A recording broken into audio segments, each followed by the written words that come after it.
Greetings, job seekers. Welcome back to the second DOLC on Air brought to you by DOLC 2025. Days of Law Career, or DOLC, is an annual event known as the biggest law job fair in Indonesia, organized by the Career Development Department of Badan Eksekutif Mahasiswa, Fakultas Hukum Universitas Indonesia. We aim to accommodate the needs of law students and graduates in Indonesia by providing career-related information such as job opportunities, internships, and guidance on pursuing higher education to help them become future legal practitioners. DOLC on Air is a podcast made by DOLC that provides information and insight about specific issues related to law careers. Through each episode, we explore the speaker's experiences in navigating these challenges. In this episode, we'll be discussing legal life in a startup, unveiling challenges and opportunities. Allow me to introduce myself first. My name is Natasha Maria Pasaribu. I'm a third-year undergraduate law student at Universitas Indonesia, and I will be your host for today. Before we start, I would like to introduce our speaker for today's DOLC on Air, Abang Yakup Hasibuan. Hello, everybody. Bang Yakup graduated from the Faculty of Law Universitas Indonesia in 2016 and completed his master's degree from New York University School of Law in 2020. He is now a partner at Otto Hasibuan and Associate and a founder of Perkara. Perkara is a newly launched legal consultation application focused on data protection. Although it was only launched on November 23rd of 2023, by early 2024 it has been serving more than 200 consultations per day. Now, please welcome our distinguished speaker once again, Abang Yakup Hasibuan. Hi, Bang. How are you? Hi, Tash. I'm good, thanks. How are you? I'm good too. So thank you so much, Bang, for being here. We're very honored to have you with us today, a distinguished speaker who has an impressive background both as a partner at Otto Hasibuan and Associates and also as the founder of Perkara, a startup that's making waves in the legal industry. So it's not often that we see someone successfully bridging the gap between a traditional legal practice and an innovative legal tech venture. So we're truly excited to have you here, Bang. And I'm sure that our listeners here have also been looking forward to this episode. So if you're ready, Bang, we can begin our discussion. Of course, please. Okay, so all right. So we have a lot to unravel here, Bang, and we're going to start with the main character here, which is your startup company, Perkara. So as I believe our audience would be very keen to learn more about what inspired its creation and the vision behind it. To start off, could you give us an overview, Bang, about the purpose and also the background of your startup company? Of course. So it's actually pretty funny. I graduated 2017, worked in a corporate law firm, and we all must for a few years. Went to do my master's, came back, and actually started this company when I was there. So it was just a side project in the beginning. Didn't think it was gonna be this big, and didn't think it was gonna be this sustainable. Jump ship to do it full time around 2021, end of 2021. Yeah. So it's actually a one-stop legal solution for everyone, for people. And the reason why I started this was because when I was doing my master's, COVID hit, right? Yeah. Everybody was facing legal problems. Even my closest family, my friends, even random people started DMing me about legal problems. Cara ini di mana ya? Cara putus kontrak emang yang sah gimana ya? All sorts of questions lah. And I found out that legal was not accessible throughout all the everyone lah, regardless of their status and positions and education level and whatnot. So founded Perkara, started as a team of 4. Now we're close to 40 people. But yeah, that's about it, I guess. Yeah, that's actually very fascinating. Even just to start with that, I think it's very interesting. We can see that Perkara offers a very different, yet again, interesting approach that is very useful, especially in the modern days now. And I'm sure that creating a startup that addresses such a significant need shows a lot of vision and also dedication, which leads us to the next question that we'll dig deeper towards more. We're very curious about your personal journey, Bang. So could you share a bit about your career journey from being a fresh graduate to now, and what challenges have you faced in your career journey in startups? Okay. Like I said, I started as a corporate lawyer, and it was very different. I say, um, because as a lawyer, everything was very strict, as the law is very strict. So everything was done by the book. We have rules. The working culture is different. Um, my first year was in finance, but my second year was in litigation.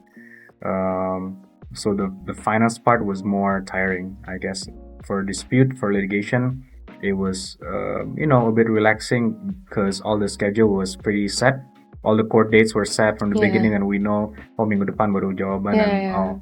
But it was fun, I guess. And then when I did Perkara as a founder, I think it was very tough in the beginning, I have to say, in many areas. First was the finding the right talent was hard. Finding the right partner, finding the right team to work with, it was the hardest part. But not only that, finding investors was also hard. Finding people who believe in you was hard. So that's another challenge that every founder would face, I guess. But yeah, I think every it has its own do's and don'ts, good and bad lah.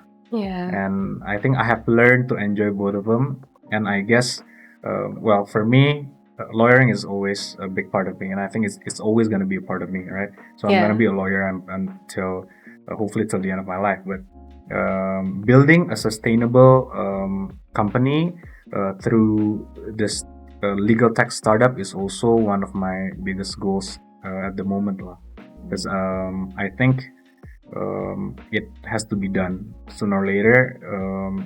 All the tech industry is growing.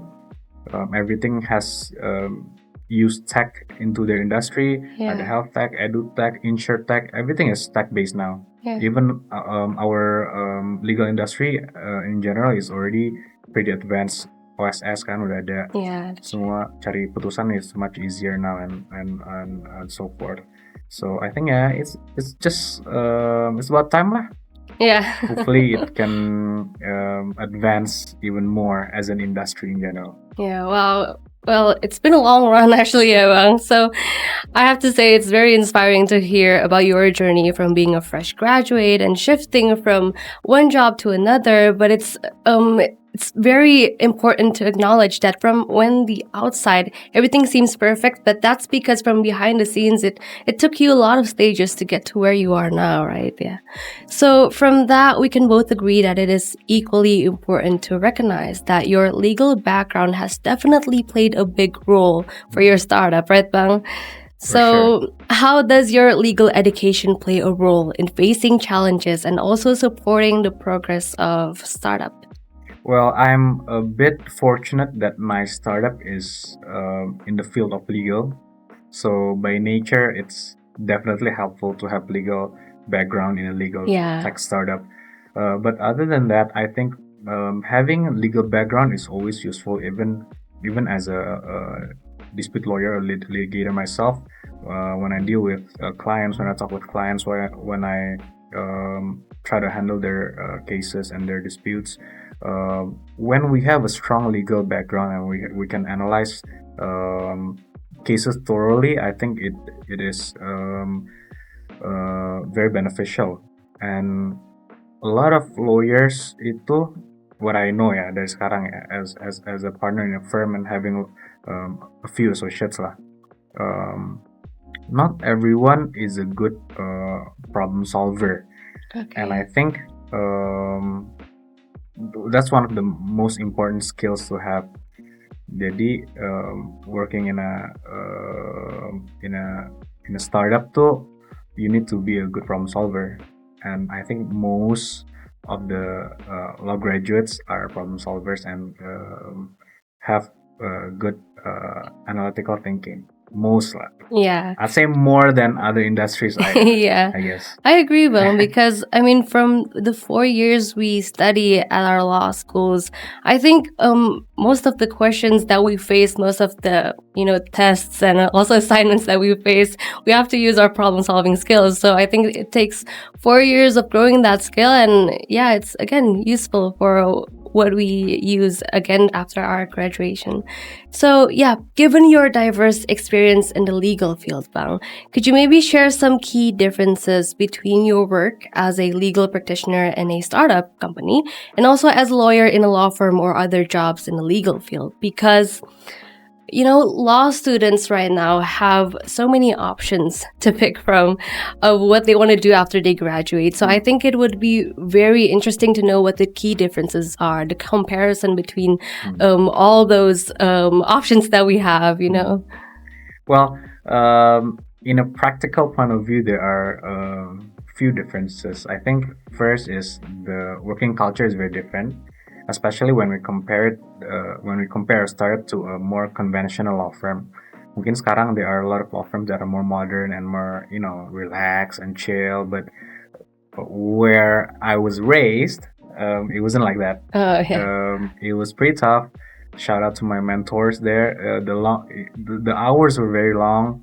The pressure was very high, and the expectations are also high.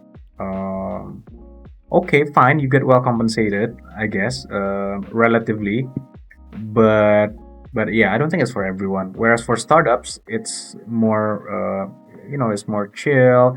Usually, the working hours are more flexible, especially in a more mature startup company. Maybe for early stage startups like Perkara during its first year or two, it was very long. I'm sorry to all my former or existing employees during our first year. It was very tough. We had to spend long hours, but as we grow as a company, for sure it'll get more mature, and the working culture and working hours are starting to get built. And once the foundation is strong, it's gonna get easier. So yeah, I wouldn't say which one is better, but those are the differences. Yeah, okay. Thank you for sharing, Wang. It's very clear that each role presents unique challenges and requires a different approach. And again, like what you said from the beginning, it may be very hard, but that's what makes us mature. And in the end, everything's gonna be easy and everything's gonna have a way of its own. So yeah, now considering these differences and the rapid changes in the digital landscape, I'd like to delve deeper into the evolving expectations for legal practitioners. So, how do legal practitioners face the principles that are developing in the modern era? There's a saying, in the digital market era, be the first to conquer the market. So, is it true that there is a demand for legal practitioners to always move quickly and innovate? I say for sure. Well, first, because I think in principle, the law is very dynamic, right? Yeah.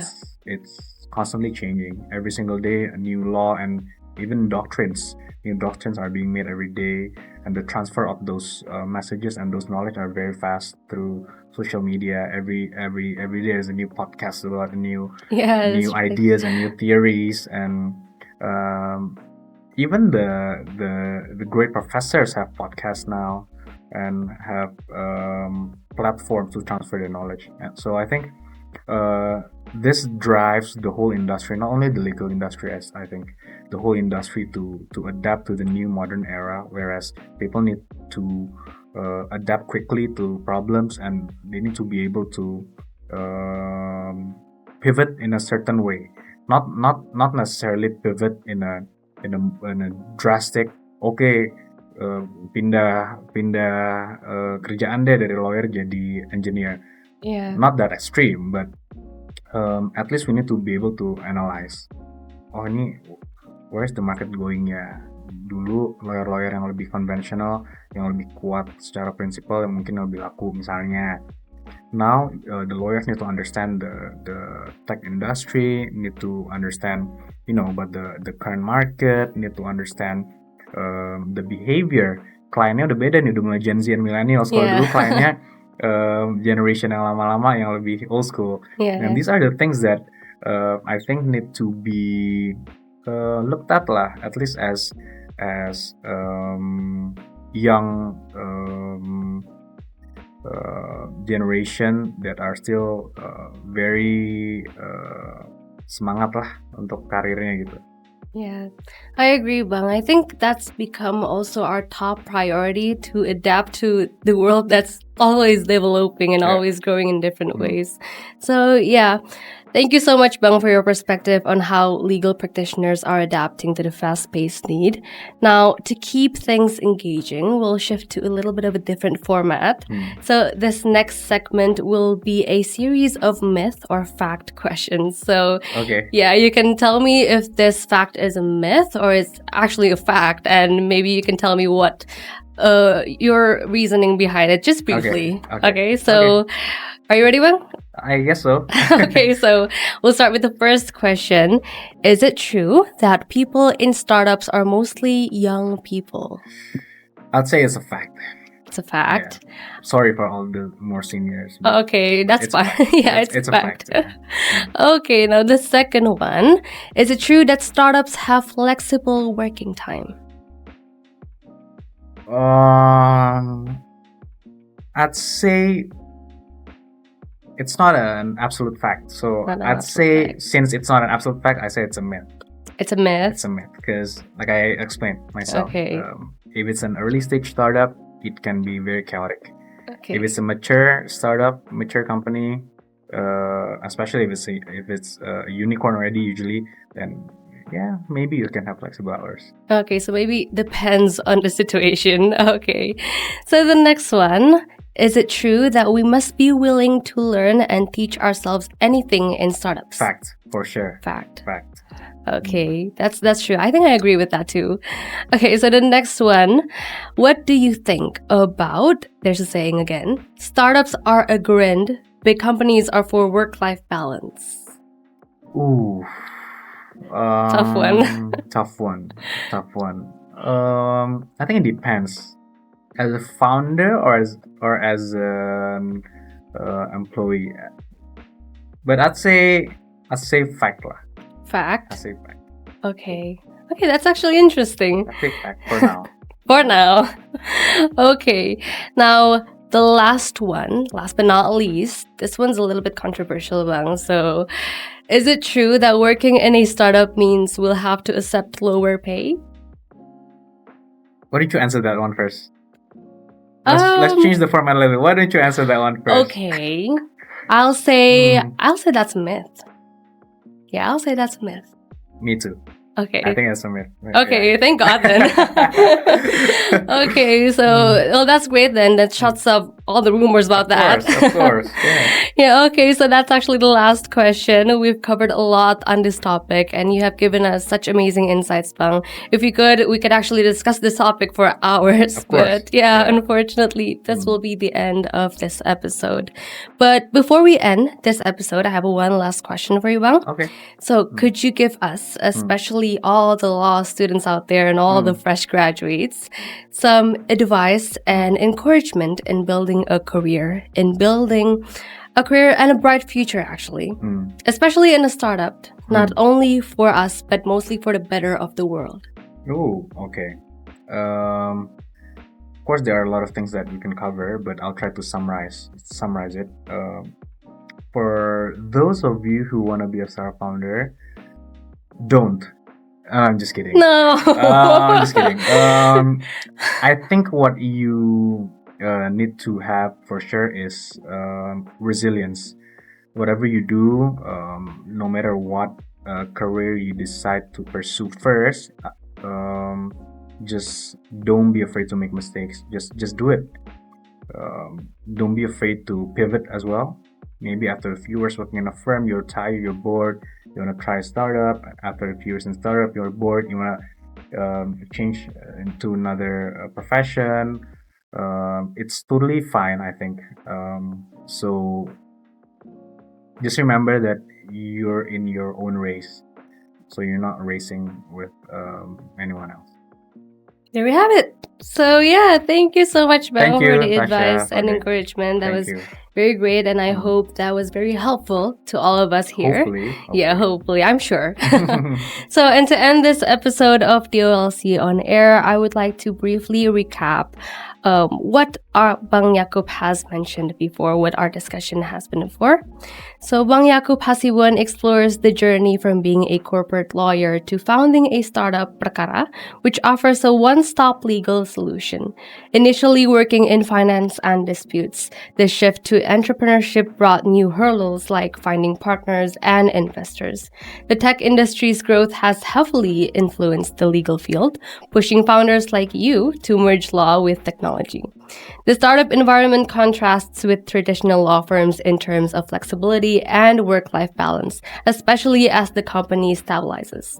However, legal practitioners today must adapt swiftly given the dynamic nature of law in the digital era. There is an increasing need for quick analysis and an understanding of industry trends, especially when dealing with modern clients like Gen Z. This experience underscores the importance of problem solving, legal knowledge, and adaptability to thrive in both law and tech-driven business ventures. So once again, Bang, we extend our heartfelt gratitude to you for being our speaker today. Thank you so much. Thank you so much for having me. Yeah, thank you so much. And yeah, thank you for generously taking your time and sharing your invaluable experiences and offering us insightful perspectives on the topic of legal life in a startup, unveiling challenges and opportunities. We truly hope that the insights shared today have created a significant impact and offered valuable knowledge to all audiences. Don't forget to follow our social media for more content like this. And thank you once again, Bang. I had fun. I had a very insightful discussion. Likewise. And we wish everyone a wonderful day. We look forward to seeing you in the next episode of DOLC on Air. DOLC 2025, Soar for Success.